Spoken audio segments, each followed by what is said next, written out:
Nigel Farage. Nigel Farage. Nigel Farage. Nigel Farage. He mentioned me 16 times today in a speech. I'm living rent-free inside his head. Nigel Farage has reacted to the Prime Minister's warnings that reform's economic policies are fantasy and is trust-like while speaking in Las Vegas at a Bitcoin conference. We have Keir Starmer, our socialist Prime Minister, is terrified. Do you know, he mentioned me 16 times today in a speech. Andrew Neil isn't some random Twitter troll lobbing insults. He's one of Britain's most respected political commentators. So when he accuses a sitting prime minister of running a government built on lies, it's not noise, it's history being written. Neil's words weren't speculative. They were surgical. He didn't just say Starmer lies. He said lying has become the operational core of the Labour government. That's not spin. That's a charge of structural deception. And it torches the carefully manufactured image of integrity Starmer hides behind. Let that sink in. In 55 years of journalism, Neil has never said this about any government. Not Thatcher's war cabinet. Not Blair's spin machine. Not even Johnson's chaos. Only Starmer. That's the scale of the rot. This isn't a man who bent a few truths. This is a prime minister who treats truth itself as optional and assumes the public is too stupid to notice. So how far did Andrew Neil go to expose him? Let's find out. Speech where he mentioned Nigel's name 16 times. Here's a taster of what he said. Now in government, we're once again fighting the same fantasy. This time from Farage. The same bet in the same casino. That you can spend tens of billions of pounds on tax cuts without a proper way of paying for it. Using your family finances, your mortgages, your bills as the gambling. Labour social media posts boldly claimed net migration had fallen by nearly 50%. Complete with a smug poster, the branding, the self-congratulation. But here's the truth. That wasn't Labour's policy. It was a result of Conservative Home Secretary James' clever lease rule changes, rolled out long before Starmer's team even touched the file. Labour didn't drive the car. They just jumped in front of it for the photo op. This isn't clever messaging. It's political identity theft. Imagine stealing another party's policy, stamping your logo on it, and selling it to the public as a Labour triumph. That's not just dishonest. It's insulting to every voter who bothers to check the timeline. Starmer is betting the public won't look behind the curtain. He's treating the electorate like goldfish with no memory. But Andrew Neil just tore the curtain down. And the implications are dangerous. Because if Labour is willing to lie this brazenly about something so easy to disprove, what else are they fabricating? Immigration isn't just numbers. It's people's lives. To twist that into a cheap political stunt isn't statesmanship. It's sociopathy in slow motion. And yet this is a man who wants us to believe he's restoring truth and trust in politics. Irony isn't dead. It just works for Starmer now. Lying is nothing new for him or his party. Let's take a look. In the last two general elections, you asked people to elect Jeremy Corbyn as their prime minister. You said, I do think Jeremy Corbyn would make a great prime minister. Jeremy Corbyn, did you mean that? I was certain that we would lose the 2019 election. That wasn't we were not my ready. question. I was certain that we would lose it.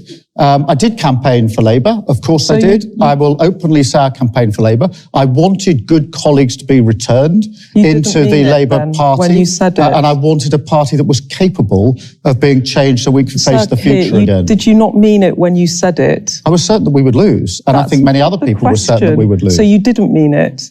I was certain that we would lose. So you said it because you didn't think he would be Prime Minister anyway? Of course I campaigned for the Labour Party at the last election and the election before that, the one before that. I've always campaigned for the Labour Party, and I'm glad I did because I wanted good colleagues to be returned to have their seats so that we could fight for the future of the... So, just saying this casually, even when you don't mean it, is fine for Starmer.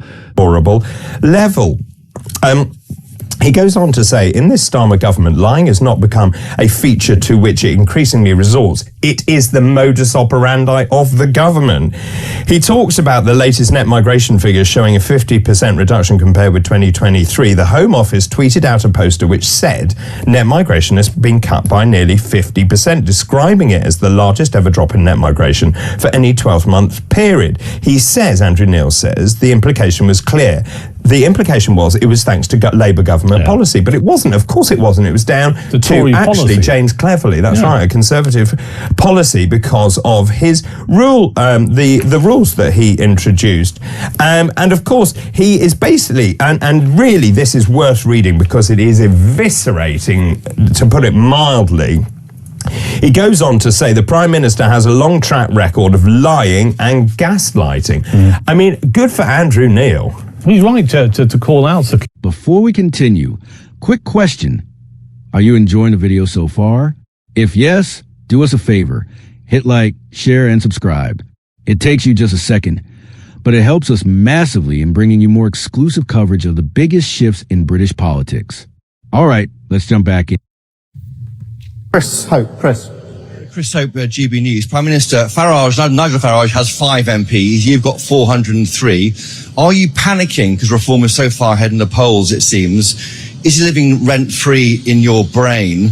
You went to a state school. Your dad worked in a factory. Your mum worked in the NHS. So why has a public school-educated former city trader got more in common with the Red Wall than you have? Well, I've set out my divide. I think the single most important thing is to make sure we stabilise our... And here lies Starmer's ultimate betrayal. The pledges he paraded under Jeremy Corbyn. These weren't casual policies. They were branded as pledges. That word carries weight. Permanence, principle, honor. A vow, not a suggestion. But within a year, gone. Scrapped. Deleted like browser history after scandal. Which forces a question. Did he ever intend to keep them? Or were they bait?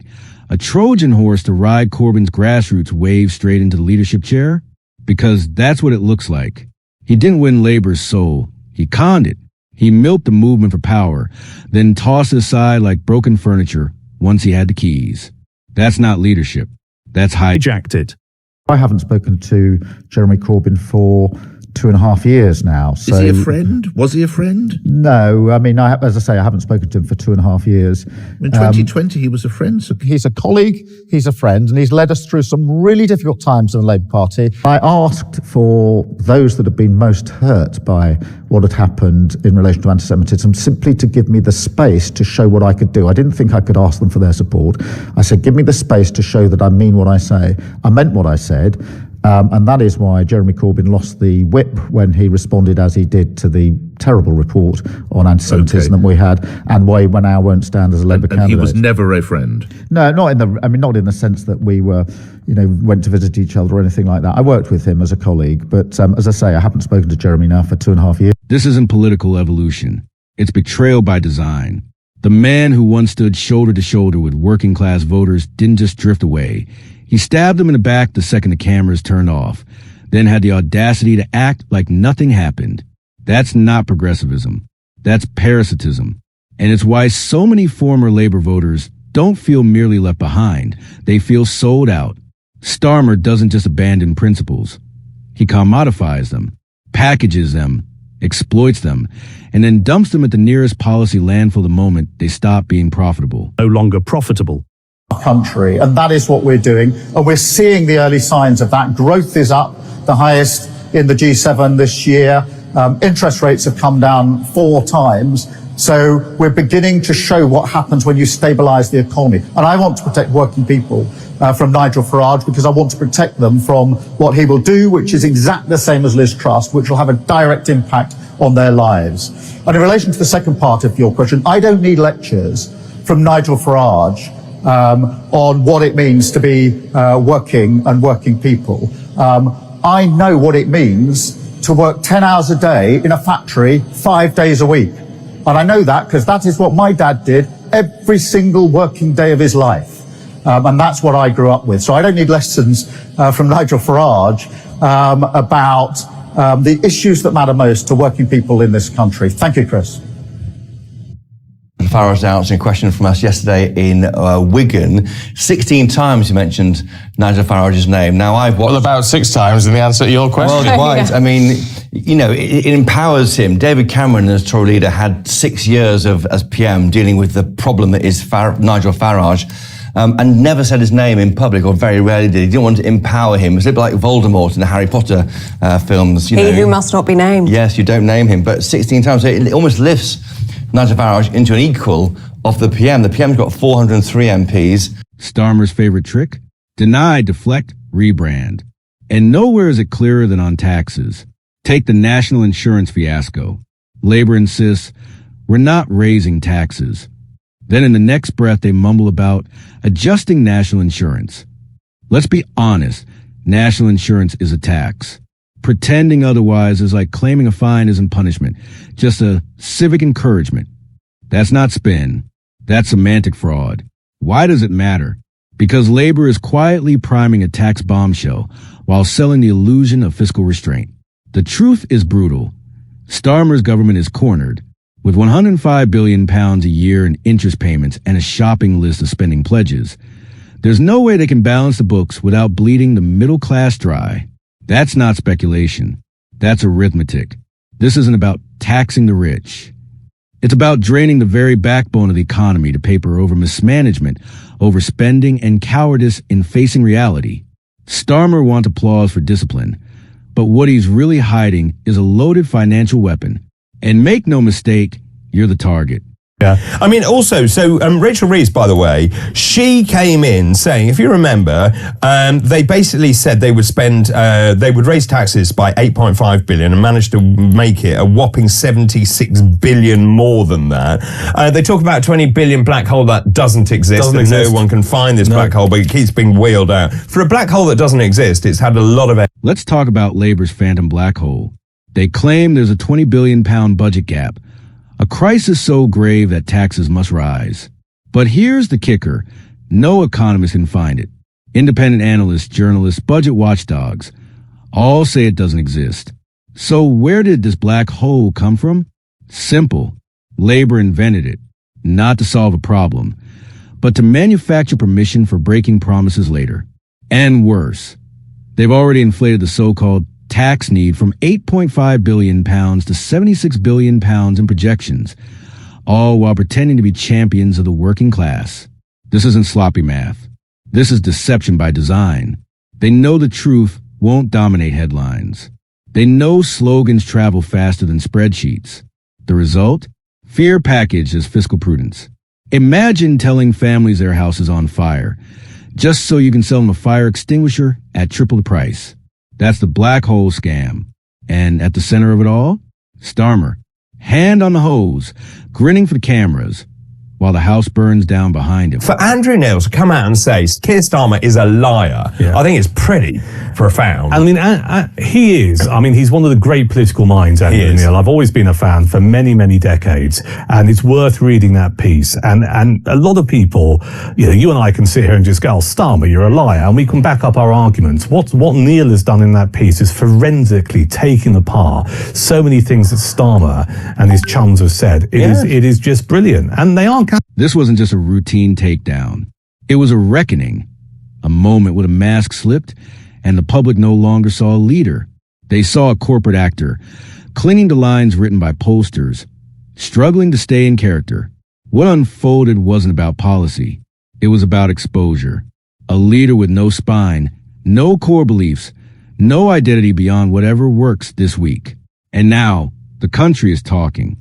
But instead of listening, Starmer dismisses them, and the fury is only growing. So what do you think? Is it time for Starmer to finally take leadership seriously? Or is it already too late? Tell us in the comments below. And if you want to see more videos like this one, don't forget to like, share, and subscribe for the latest updates on how British politics is being reshaped before our eyes. Until next time, stay tuned.